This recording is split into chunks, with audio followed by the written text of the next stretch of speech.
Hello my students, I am Hariom sir. और इस channel पर आप सभी बच्चों का वेलकम।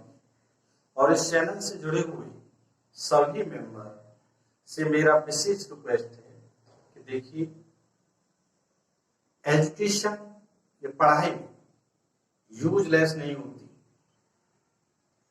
आप अपने इस मोबाइल पर नेट फ्री नहीं डलता, नेट का पैसा खर्च होता है, लेकिन इस खर्च हुए पैसे का यूटिलाइज हम गाने सुनने में, हम जोक सुनने में, हम मूवी देखने में, हम सीरियल देखने में यदि कर रहे हैं तो हम बहुत बड़ी मूर्खता कर रहे हैं अपने साथ भी और अपनी जनरेशन के साथ।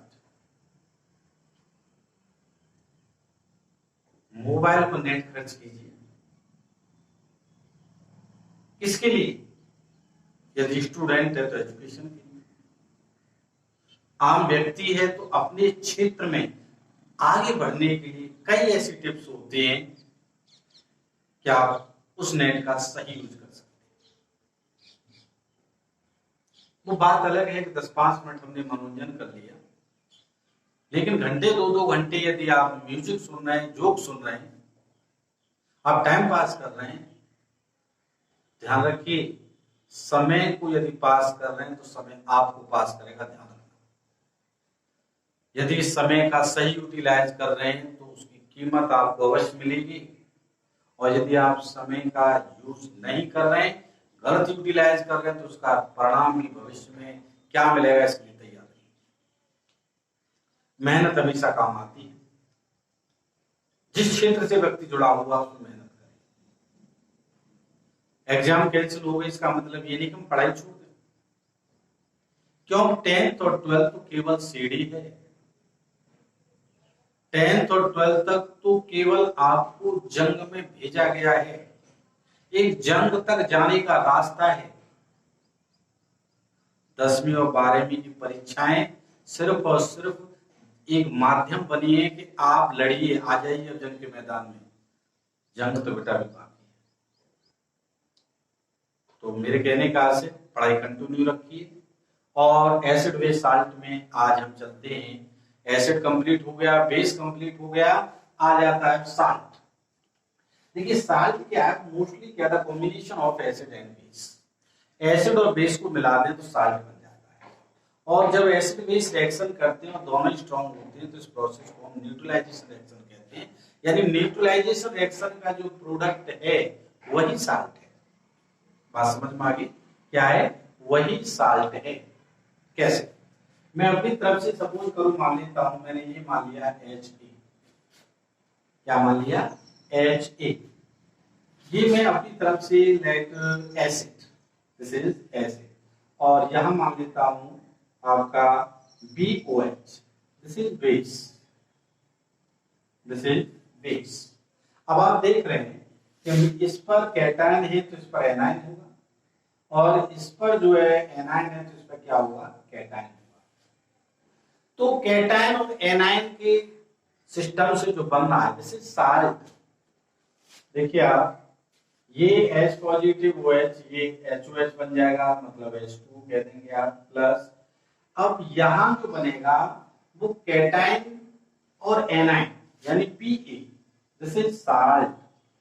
यहां हालांकि साइंस पर न्यूट्रल हो जाएगा साल्ट पर, तो ये साल्ट बना है। तो साल्ट के विषय में हम यहाँ एक कंक्लूजन निकाल सकते हैं। देखिए बहुत छोटी छोटी बात है, समझने की आवश्यकता होती है, अन्यथा डेफिनेशन है तो आपकी बुक में भी लिखी हुई है, कई रेफरेंस बुक में आप देख सकते हैं। साल्ट क्या है? साल्ट मिलकर बना हुआ है कैटायन और एनायन। इसके पास कैटायन और एनायन है, लेकिन उन कैटायन के साथ हाइड्रोजन प्लस नहीं है, हाइड्रोजन आयन नहीं है, और ना उस एनायन के साथ OH आयन नहीं है।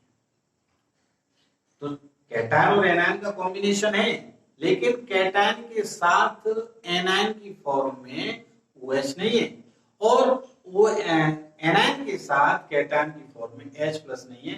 तो ऐसी प्रोसीजर, ऐसा प्रोडक्ट क्या कहलाता है? साल्ट कहलाता है। बात समझना, यानी आप देख सकते हैं कि जैसे ये मान लीजिए मैंने कैटायन किया है, ये कैटायन किया है, तो एनायन की फॉर्म में यहाँ OH होना था, लेकिन OH नहीं है। दूसरा ये मैंने यहाँ एनायन किया है, तो यहाँ एनायन की फॉर्म में कैटायन H+ होना था, लेकिन इसके पास H+ नहीं है। तो ऐसी जो फॉर्म बनती है दिस इज साल्ट।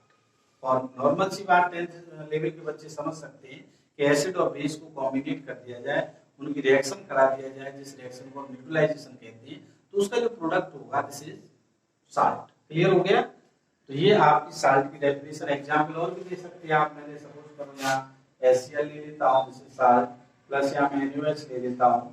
तो आप देखिए ये पॉजिटिव, ये नेगेटिव, ये पॉजिटिव, ये नेगेटिव, तो यहाँ पर ये पॉजिटिव और ये नेगेटिव मिलकर H2 का फॉर्मेशन कर लेंगे, प्लस ये आपका पॉजिटिव और नेगेटिव। ध्यान रखिए नेगेटिव पॉजिटिव नहीं लिखते, नेगेटिव पॉजिटिव नहीं, पॉजिटिव नेगेटिव, तो ये आपका NaCl साल्ट बन जाएगा, सोडियम क्लोराइड। तो ये रहा साल्ट। साल्ट क्या है, तो इससे आगे का टॉपिक शुरू करते हैं, देख लें।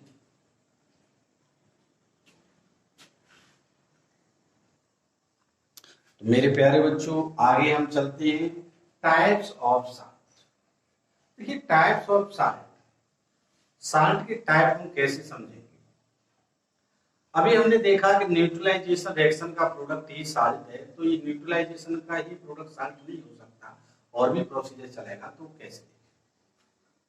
यहाँ लिखा हुआ based on the type of acid and base used to form the salt. ध्यान रखिए साल्ट कोई भी हो, साल्ट का टाइप कोई भी हो, लेकिन एसिड बेस के बिना नहीं बन सकता। एसिड बेस का यूज अवश्य किया जाता है।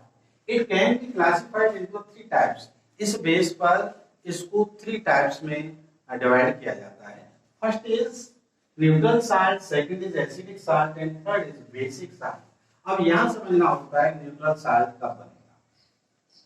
न्यूट्रल साल्ट कब बनेगा, देखिए न्यूट्रल साल्ट कब बनेगा, जब स्ट्रॉन्ग टू एसिड हो प्लस स्ट्रॉन्ग ही बेस हो।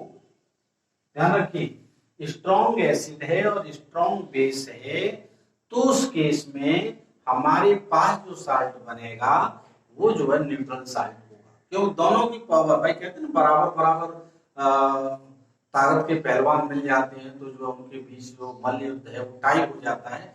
तो वही केस है कि यहाँ स्ट्रॉन्ग और दोनों ही स्ट्रॉन्ग है, तो उसमें हमारे पास न्यूट्रल साल्ट में एग्जांपल ले लेता हूँ। यहाँ देखिए मैंने ले लिया HCl। HCl देखिए इनऑर्गेनिक एसिड, मैंने आपको बताया था इनऑर्गेनिक एसिड जितने भी हैं वो क्या होते हैं, स्ट्रॉन्ग एसिड होते हैं, और वीक एसिड जो होते हैं वो ऑर्गेनिक होते हैं।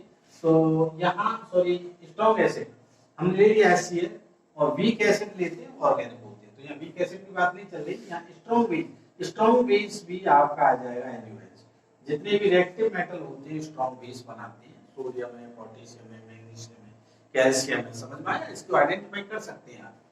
तो ये दोनों मिल गए, ये स्ट्रॉन्ग बेस है, ये है, देखिए आप ये पॉजिटिव, ये नेगेटिव, ये पॉजिटिव, ये नेगेटिव। तो एग्जांपल हमारे पास क्या आ जाएगा, पॉजिटिव नेगेटिव NaCl प्राप्त हो गया, और ये हमको H2। This is salt, this is neutral salt. Sodium chloride, इसका नाम हाइड्रोक्लोरिक एसिड है, इसका नाम सोडियम हाइड्रोक्साइड है। Hydrochloric acid is the nature of strong acid and sodium hydroxide is the nature of weak base, sorry strong base. दोनों को मिला के जो साल्ट बनना है उसको नेचर कैसे, न्यूट्रल है। अब आप देखिए बेटा एसिडिक साल्ट। एसिडिक साल्ट क्या है, एसिडिक साल्ट में हम क्या करेंगे कि एसिडिक का मतलब है कि स्ट्रॉन्ग तो हम एसिड लेंगे लेकिन वीक बेस लेंगे। भाई सीधी सी बात है, एक ताकतवर पहलवान एक दूसरे सामने कमजोर पहलवान तो जीतेगा, कौन ताकतवर का डोमिनेट रहेगा। तो वही केस है, स्ट्रॉन्ग एसिड को तो हम चलो HCl लेते हैं, HCl ले लेते हैं, प्लस और ये आपका जो वीक बेस है इसकी जगह पर हम लेते हैं NH2, अमोनियम आयन के लिए आता है। तो ये पॉजिटिव और ये नेगेटिव है, ये पॉजिटिव और ये नेगेटिव, इस तरह से। तो ये यहाँ पर फॉर्मेशन हो जाता है NH4Cl और प्लस H2। तो ये सॉरी NH4OH, NH4OH, तो यहाँ पर H2 का फॉर्मेशन हो जाता है। तो आप देख रहे हैं यहाँ पर कि ये क्योंकि स्ट्रॉन्ग है इसलिए इसकी जो नेचर होगी अमोनियम क्लोराइड, इसको नौसादर भी कहते हैं, ध्यान रखना, अमोनियम क्लोराइड या नौसादर, ये इसकी जो नेचर होगी वो क्या होगी, एसिडिक साल्ट की, साल्ट है लेकिन कैसी नेचर का है, एसिडिक साल्ट।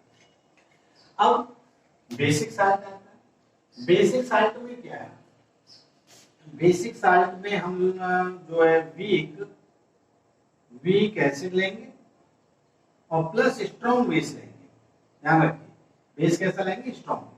तो आप देख सकते हैं वीक एसिड आपका ऑर्गेनिक एसिड हो जाएगा, मैं ले लेता हूँ CH3COH, तो ये नेगेटिव ये पॉजिटिव, प्लस स्ट्रॉन्ग बेस वही NaOH ले लेते हैं, तो हमारे पास ये पॉजिटिव नेगेटिव, तो यहाँ पर हमारे पास जो बन जाएगा वो CH3COH प्लस H2।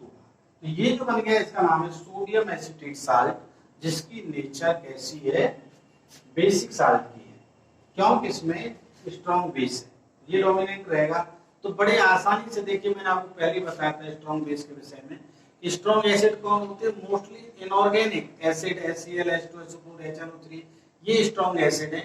वीक जो एसिड होते हैं ऑर्गेनिक एसिड होते हैं, formic acid, acetic acid, oxalic acid, जैसे वीक बेस और वीक एसिड। और स्ट्रॉन्ग बेस कौन होते हैं, जो रिएक्टिविटी मेटल ऊपर आते हैं सीरीज में, उनसे जो बेस बनना है वो स्ट्रॉन्ग बेस होता है। ये बहुत अच्छी आइडेंटिफिकेशन है, आप अच्छी तरह से इसको क्लैरिफाई कर सकते हैं।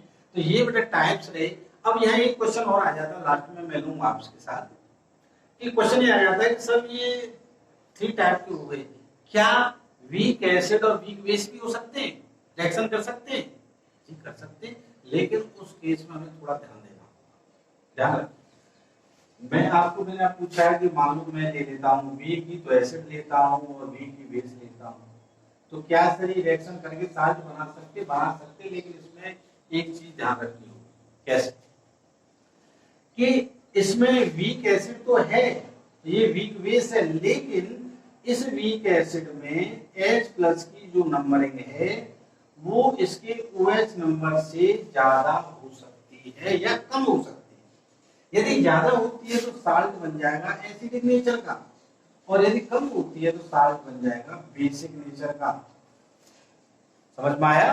तो इस तरह से हम टाइप्स ऑफ साल्ट को समझ में आ गया होगा, हमने पूरा प्रोसीजर बता दिया। अब कल सम इम्पोर्टेंट साल्ट बेस की प्रिपरेशन मेथड, इसके बारे में इंट्रोडक्शन, इसकी कुछ रिएक्शन, कुछ यूजेज जो बोर्ड के लिए बहुत इंपॉर्टेंट है। तो मेरे प्यारे बच्चों लगे स्लोली काम करते रहिए, पढ़ाई कभी व्यर्थ नहीं जाती। मैं आपको बार बार बता रहा हूँ, ये एक ऐसा वेपन है जिसके द्वारा हम इम्पॉसिबल वर्क को भी पॉसिबल फॉर्म में कन्वर्ट कर सकते हैं। तो मेरी बात पे विशेष ध्यान दीजिए।